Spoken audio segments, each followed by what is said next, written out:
Hello guys, welcome to my YouTube channel JKD study hub. आप सबका स्वागत है। मैं आपका दोस्त शुभम। गाइस, आज हम पॉलिटी स्टार्ट करने जा रहे हैं। बिल्कुल नया है, बिल्कुल सब कुछ नया है गाइस। अगर पॉलिटी की एक अंडरस्टैंडिंग होना काफ़ी ज़रूरी है। आप कोई भी एग्ज़ाम दे रहे हो, चाहे एसएससी दे रहे हो, चाहे सीजीएल दे रहे हो, चाहे बैंक पीओ दे रहे हो, चाहे यूपीएससी दे रहे हो, आपको पॉलिटी की नॉलेज होना बहुत ज़रूरी है। और ये मेरा आपसे वादा है, मैं कम टाइम में बहुत अच्छे से डिटेल में बिल्कुल एक एक चीज़ समझा के प्रैक्टिकल लाइफ से रिलेट कर आपके 2 महीने के अंदर पॉलिटी कंप्लीट करा दूंगा। ठीक है गाइस। और अगर आप इससे पहले अगर मुझसे मैथ्स पढ़ना चाहते हैं तो मेरे प्रीवियस लेक्चर को देख सकते हैं, मैंने उसमें परसेंटेज पूरा कंप्लीट किया है। तो गाइज़, आज का सेक्शन हम कुछ इस तरीके से स्टार्ट करेंगे। आज का सेशन क्या, जो हम पॉलिटी का बेस पढ़ेंगे कि हमारा जो भारत का संविधान है, इंडियन कॉन्स्टिट्यूशन है, वो कैसे फॉर्म्ड हुआ, वो कैसे बना, क्या क्या प्रॉब्लम्स आई, कैसे कैसे लोगों ने पार्टिसिपेट किया, पहले कैसे राज्य चलता था, ब्रिटिश राज का क्या था, कैसे था, ये सब कुछ हम जानने की आज कोशिश करेंगे। ठीक है गाइज़। तो गाइज़, आज का सेशन स्टार्ट करते हैं। संविधान सभा, कॉन्स्टिट्यूएंट असेंबली। संविधान सभा, कॉन्स्टिट्यूएंट असेंबली। तो 1945 में, 1945 के टाइम का आपको पता होगी, 1947 में हमको आज़ादी मिली है। 1945 के टाइम पे आप देख रहे होंगे वर्ल्ड वॉर टू एंड हो चुका था, एंड हो रहा था लगभग। ठीक है। उसके बाद लगभग सारे देश कमज़ोर पड़ चुके थे और ब्रिटिशर्स को भी ये लगा कि अब हम इन पर राज करना बहुत मुश्किल होगा, मतलब इंडिया पर राज करना काफ़ी मुश्किल होगा, क्योंकि एक तरीके से सारे देश कमज़ोर पड़ चुके थे। ठीक है। और अगर रिवॉल्ट होता है इंडिया में, तो इंडिया में हम इस लायक नहीं कि हम उनसे लड़ सकें। ब्रिटिशर्स का ये सोचना था, जिससे हमारे ब्रिटेन को बहुत लॉस हो सकता है। अंग्रेज़ यहाँ से जाने से पहले एक मिशन यहाँ भेजते हैं जिसका नाम था कैबिनेट मिशन। तो उन्होंने सोचा कि, और उसने रिकमेंड किया कि इंडिया में एक कॉन्स्टिट्यूंट असेंबली बना लेनी चाहिए। ठीक है। तो जाते जाते उन्होंने ये सोचा कि इंडिया में कॉन्स्टिट्यूंट असेंबली बना लेनी चाहिए और एक कैबिनेट मिशन वो लोग भेजते हैं। At the time of independence, India's population approximately 40 crore, मतलब आप समझ सकते हैं आज की जनसंख्या हमारी देखोगे तो 136 करोड़ के आसपास है। पर उस टाइम पे 1946 1945 के टाइम पे देखेंगे ना, तो मात्र 40 करोड़ हमारे देश की, भारत की जनसंख्या थी। ठीक है गाइस। तो उस टाइम पे फिर हमारा है ना, इलेक्शंस होते हैं। 6 दिसंबर 1946 को हमारी कॉन्स्टिट्यूंट असेंबली फॉर्म्ड होती है। ठीक है guys? तो हमारे इलेक्शंस होते हैं, तो हमने उस टाइम पे क्या सोचते हैं वो लोग, ये डिसाइड किया जाता है कि 10 लाख पर एक सीट होगी। 40 करोड़ हमारी जनसंख्या है भारत की। देखिए, 40 करोड़ है। ठीक है। 40 करोड़ है। 10 लाख पर एक सीट हम बनाते हैं, 1 सीट। ये डिसाइड होता है, जिससे हमारे 40 अप्रोक्सीमेटली 389 सीट्स पर इलेक्शन होते हैं। ठीक है इस 389 सीट्स पे हमारे इलेक्शंस होते हैं। देखिए, हमारी कॉन्स्टिट्यूंट असेंबली होती है 9 दिसंबर 1946 को, हमारा फर्स्ट सेशन फर्स्ट नहीं, 6 दिसंबर को। ठीक है, हमारी कॉन्स्टिट्यूंट असेंबली फॉर्म्ड हो जाती है। ठीक है गाइस। अब 389 सीट्स पे इलेक्शन होते हैं। 389 में से 290 सीट्स तो ब्रिटिश इंडिया की होती है। ब्रिटिश इंडिया मतलब जो भारत ने ऑक्यूपाई कर रखा था। ठीक है। एक तो होता था प्रिंसली स्टेट, देसी रियासतें, जो गवर्नमेंट को कुछ टैक्स वैक्स दिया करती थी, ब्रिटिश भारत को खुद का अपना इंडिपेंडेंट किंगडम चलाया करती थी। पर एक होता था ब्रिटिश इंडिया, जो कि ब्रिटिशर्स ने पूरा ऑक्यूपाई कर रखा था। उस पर फ्री ट्रेड करते थे, रेवेन्यू जनरेट करते थे, एक्सप्लोइटेशन करते थे। ठीक है। तो एक ब्रिटिश इंडिया वो होता था। और प्रिंसली स्टेट वो होती थी जो कुछ टैक्स वैक्स दे के रहा करते थे। जैसे आप झांसी झांसी के बारे में आपने सुना होगा कि वो लोग कुछ टैक्स दिया करते थे, वो तो उनको बाद में डॉक्ट्रिन ऑफ लैप्स से उसको हड़प लिया गया था, वो बात अलग है। ठीक है। तो 389 सीट्स पर इलेक्शन होते हैं गाइस।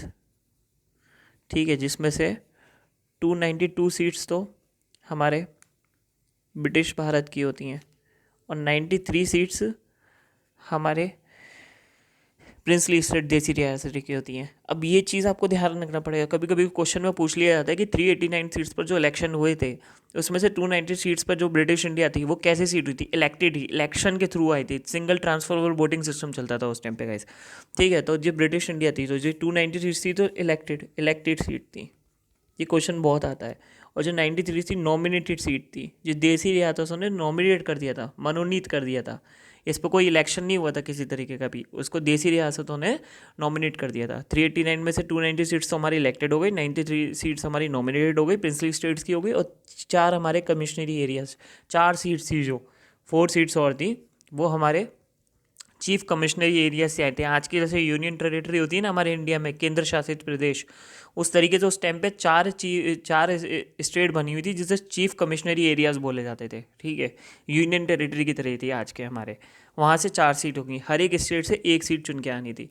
तो जो हमारे चीफ कमिश्नरी एरियाज थे वो कौन कौन से थे, मैं आपको बताता हूँ गाइस। आपको कुछ नहीं, एक ट्रिक याद करनी है। अजमेर, ABCD, ठीक है गाइस। अजमेर, बी से बलूचिस्तान पाकिस्तान का, बलूचिस्तान, सी से कुर्ग जो कि आज का कर्नाटका है, और डी से दिल्ली, ठीक है। ये 4 चीफ कमिश्नरी एरियाज थे, यहाँ से 4 सीटें हमारी चुन के आनी थी। इस तरीके से पूरा हमारा 389 सीट्स पर इलेक्शन होता है। और जो इलेक्टेड सीट थी वो सिंगल ट्रांसफर वोटिंग सिस्टम से हुआ था। 93 सीट्स हमारी प्रिंसली स्टेट थी, जो हमारी देसी रियासतें थी, उन्होंने नॉमिनेट करा था, और 4 सीट्स पे हमारे इलेक्शन हुए थे जो कि आज के यूनियन टेरिटरीज की तरह के कहलाते थे, चीफ कमिश्नरी एरियाज, ठीक है गाइस। तो इस तरीके से हमारी कॉन्स्टिट्यूंट असेंबली फॉर्म्ड हो जाती है। फिर उसके बाद हमारा गाइस 9 दिसंबर को फर्स्ट सेशन होता है हमारा कॉन्स्टिट्यूंट असेंबली का। 6 दिसंबर को, अब डेट को आपको क्रोनोलॉजी को याद रखना पड़ेगा। 6 दिसंबर को हमारी कॉन्स्टिट्यूंट असेंबली फॉर्म्ड हुई है, उससे पहले हमारे इलेक्शन हुए, 389 सीट्स पर इलेक्शन हो चुके हैं, ठीक है गाइस। और 9 दिसंबर को हमारा फर्स्ट सेशन होता है। 9 दिसंबर 1946 फर्स्ट सेशन होता है कॉन्स्टिट्यूंट असेंबली का। तो अभी मैंने आपको बताया कि 389 सीट्स पर इलेक्शन हुए थे, पर उस टाइम पे जो 9 दिसंबर 1946 को हमारा फर्स्ट सेशन होता है, उसमें ओनली 207 मेंबर प्रेजेंट होते हैं। 207 मेंबर ओनली प्रेजेंट होते हैं, only present out of 389 seats. अब 207 मेंबर कौन से होते हैं, जिनमें से 9 फीमेल्स होती हैं out of 15 female present. Total हमारी 15 महिलाएं थी जो कि हमारी कॉन्स्टिट्यूंट असेंबली में इलेक्शन के थ्रू चुनकर आई थी, बट उसमें से 9 प्रेजेंट होती हैं और 6 एब्सेंट होती हैं। और 73 जो मेंबर थे वो मुस्लिम लीग के, वो एब्सेंट थे इसमें से, ठीक है। 73 मेंबर्स थे जो एब्सेंट थे मुस्लिम लीग के।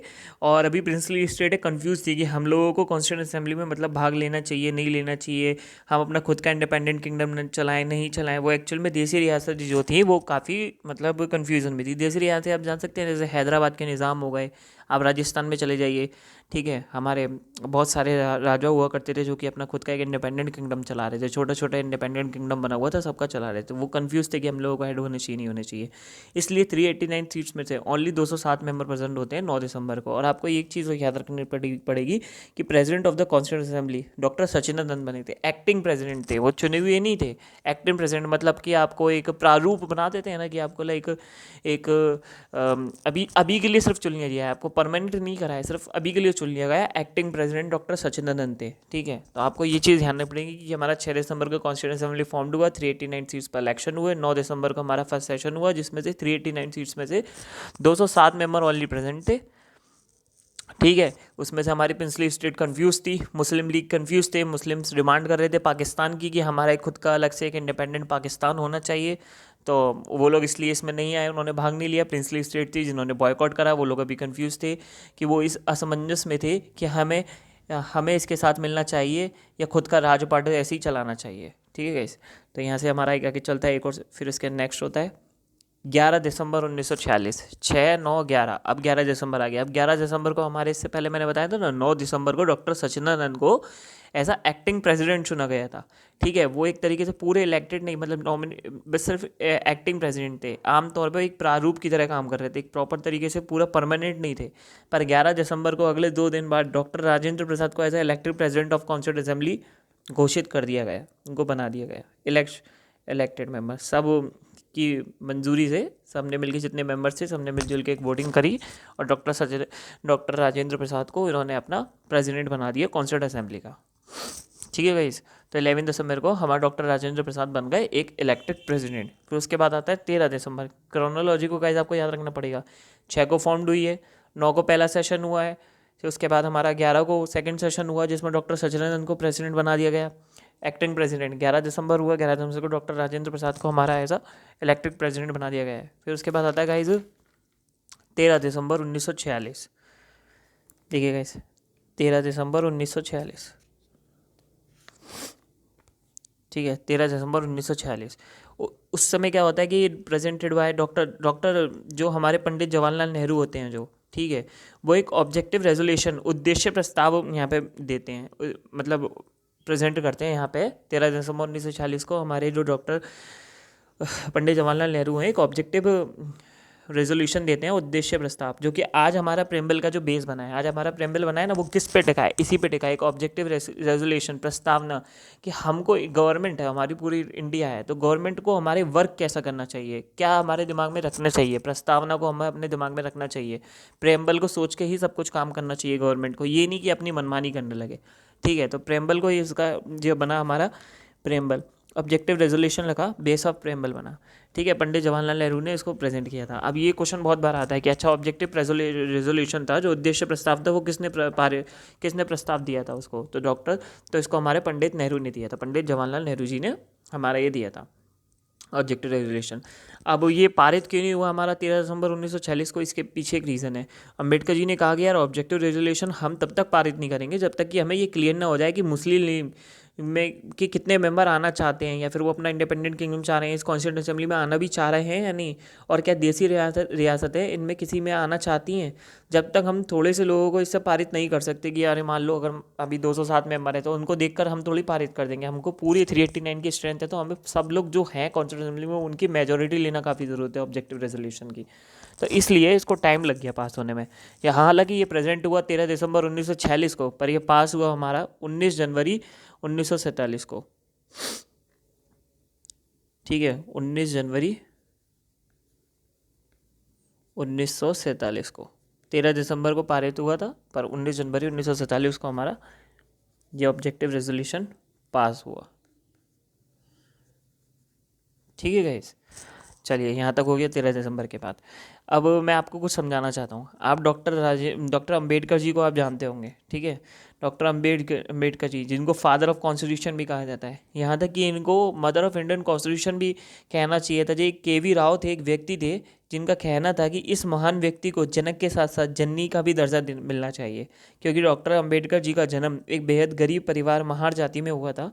और उस टाइम पर लोग कुछ ऐसी हीन दृष्टि से देखते थे कि यार बहुत ज़्यादा होनहार थे, पढ़ने लिखने में के लिए, बैरिस्टर करने के लिए विदेश गए। जब जुलाई 1946 के टाइम पर इलेक्शन चल रहे थे, इन्होंने बॉम्बे की सीट से इलेक्शन लड़ा, लेकिन ये इलेक्शन में हार गए।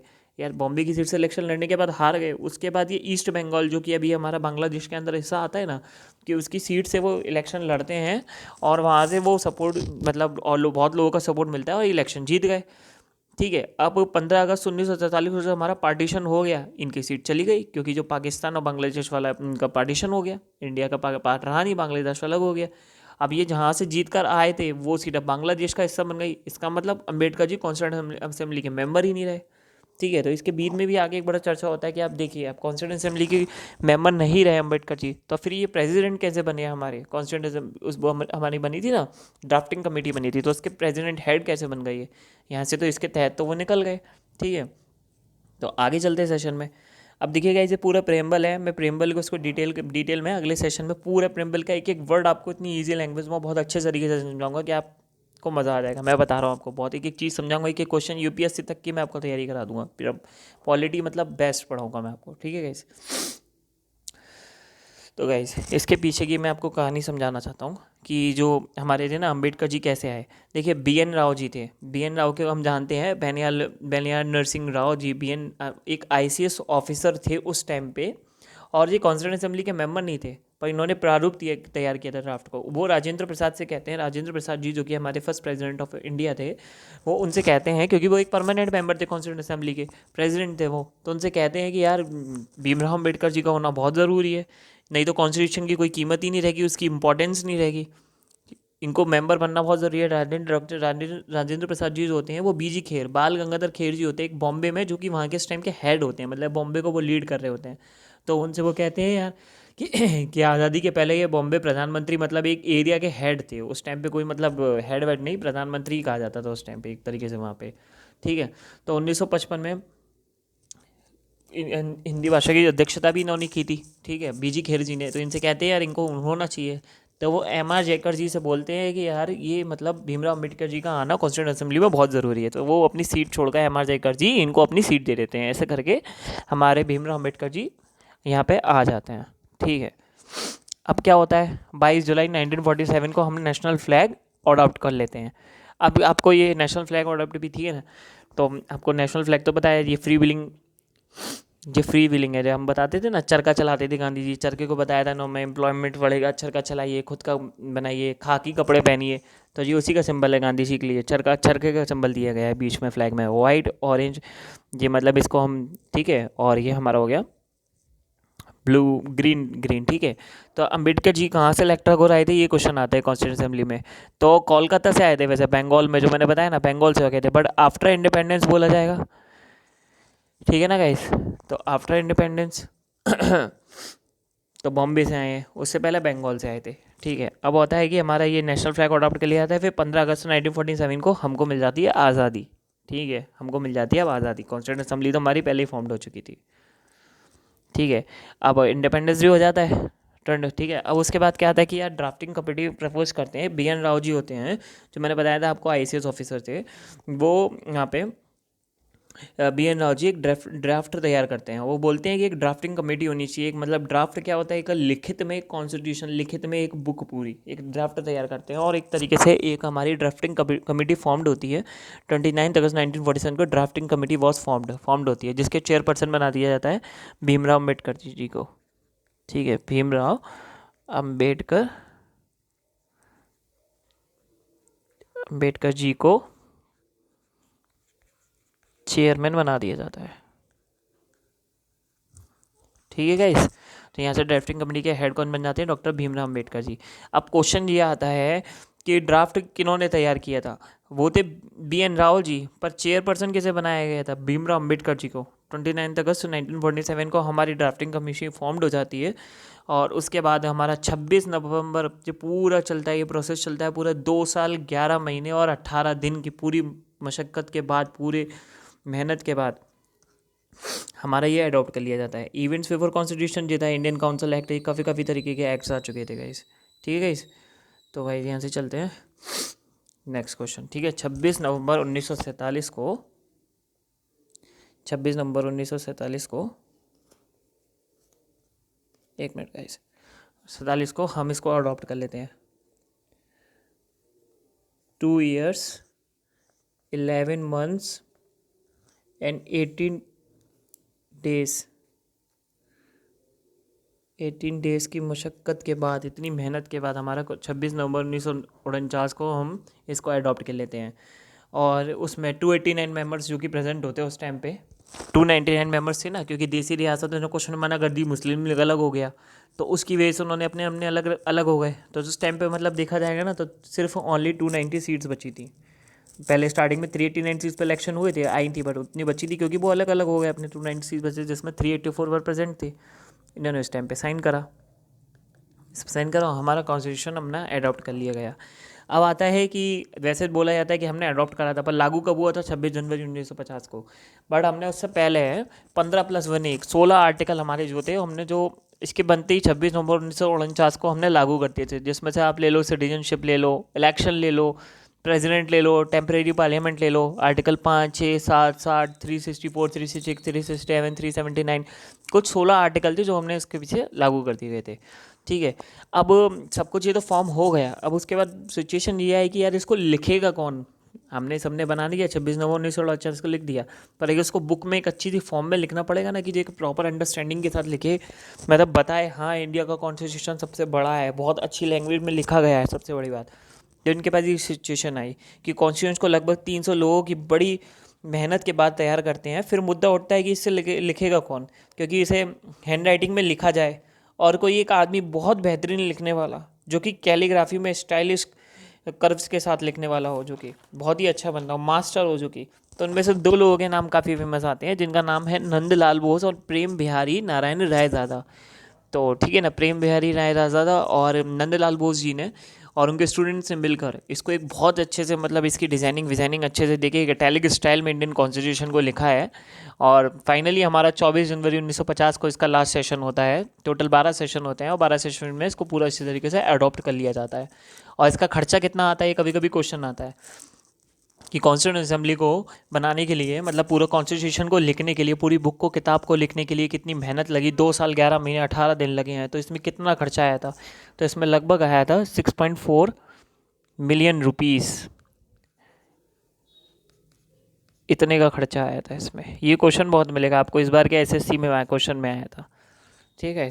तो गाइज़, अगर आपको मेरा सेशन अच्छा लगा हो और आपको अगर पॉलिटी पढ़ने में मुझे अच्छा लग रहा है, अगर आपको मुझसे अच्छा पढ़ने में आपको लग रहा है, बिल्कुल चीज़ें समझ में आ रही हैं, आप इसके बाद एक बुक रेफ़र करिएगा, आपको एक एक चीज़ समझ में आएगी जो मैंने आपको समझाया है। ठीक है। अगर आपको किसी भी तरीके की कोई दिक्कत आए तो मुझे कमेंट में बताइएगा, और नेक्स्ट सेशन में पूरा बिल्कुल बेसिक तरीके से कि जस्टिस कहाँ से लिया गया है, इक्वलिटी मीन्स क्या है, फर्टेनिटी क्या है, सवरिंग क्या है, सोशलिस्ट क्या है, सेकुलर क्या है, डेमोक्रेटिक, रिपब्लिकन के मतलब क्या होते हैं, बेसिकली ये कहाँ से अडॉप्ट करे गए, क्यों करे गए, हम लोग इसका बेस क्यों मानते हैं, ये चीज़ों का आंसर आपको जानना ज़रूरी है। सिर्फ बुकिश लैंग्वेज से रटना ज़रूरी नहीं है, समझेंगे तो सब कुछ हो जाएगा गाइज। अब नेक्स्ट सेशन में प्रेम्बल कराऊंगा। नेक्स्ट सेशन को देखने के लिए आप मेरा चैनल को सब्सक्राइब करिए, शेयर करिए एंड लाइक ज़रूर करिएगा, और अच्छा लगे तो मुझे कमेंट में बताइएगा, और कुछ और सुधार हो सकते हैं तो मैं कुछ और आपको नोट्स भी प्रोवाइड करूँगा, लिखे लिखा है खुद के माइंड मैप्स की फॉर्म में एक नोट्स बना के मैं आपको दूंगा। तो आपको अच्छा लगे तो सब्सक्राइब करिएगा, शेयर करिएगा। चलिए नेक्स्ट सेक्शन में मिलते हैं, और मैं अब थोड़ी देर में एक रीजनिंग का लेक्चर अपलोड करने वाला हूँ। चलिए गाइस, मिलते हैं। Thank you very much.